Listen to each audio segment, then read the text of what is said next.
Hi, I'm Dustin, creator of RapidRig, and in the previous tutorial we looked at doing the face settings for the eyelids, and in this next tutorial we'll be going over the Control Appearance tab. So this is fairly familiar to some people if you used RapidRig version 2, RapidRig Modular version 2 I should say, except we have a couple new things. So first thing we have is the ability to scale controls. So let's say I wanted to make these controls maybe thinner. So what I'm going to do is I'll say selected controls and I'll say mirror one or the other. So I only have to select one side. And I could do uniform scale. So say I type in 0.5 here and I scale. It's going to make both sides smaller. If I only want to do one side, I can turn that off. Just scale one side. I could turn off mirror. So maybe I only want them to get smaller on the Z here. So I'll turn off the other two. And now they're thinner that way. I can also mirror them, so I can say rotate controls, and that will rotate them 90 degrees. Maybe I'll do it on the Y here so it's a little more clear. So it's spinning them around. And you could choose your change of rotations, whether you want 15 degrees, 45, 90, or full 180. And then, so that's pretty straightforward. Then the next thing we have is control shape swapping. So for example, let's say this head control here, that's this arrow. Let's say I wanted to have a box. So I could select that and I could just choose to find, where are you, box.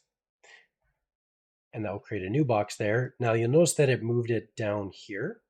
And that's because that's where that control pivots from. So if I were to turn off my symmetry actually. Yeah, let me hit box again here so you can see that it's there. But if I want it to be kind of around the pivot there, I can turn match shape center instead, and then it will put it up top there. Either way works. And one other thing that happens when you create these, I'll do box up, is it will select all the points for you, so then you can go in and scale it down right away and fit it to however you want it to look. I'll just leave it as it is. And then the other thing you can do is choose your own custom shape. So there's lots in here that you could choose from. Swap that. So, lots here. I'll probably end up swapping these for little icons later on, but for now it's descriptive by word. And they're all controls that you can normally build. But let's say you wanted to create your own. So I'm just going to create a new circle and just select on this. And I'm going to go in and change the number of, actually I'm going to make it linear. And then I'm going to change the number of sections to like 16. And I wanted this to be kind of like spiky. So I'll select every second point here. I'll scale those to the middle. And now what I'll do is, maybe I'll just make it bigger, like that. And let's say I want this to replace this control here. So what I could do is take this and I can say load shape object, and then I can select these and I'll say use custom shape. And that will swap those to use that current shape that I chose. I'll put it into place. I can go in and scale from object center. And now I have that custom control.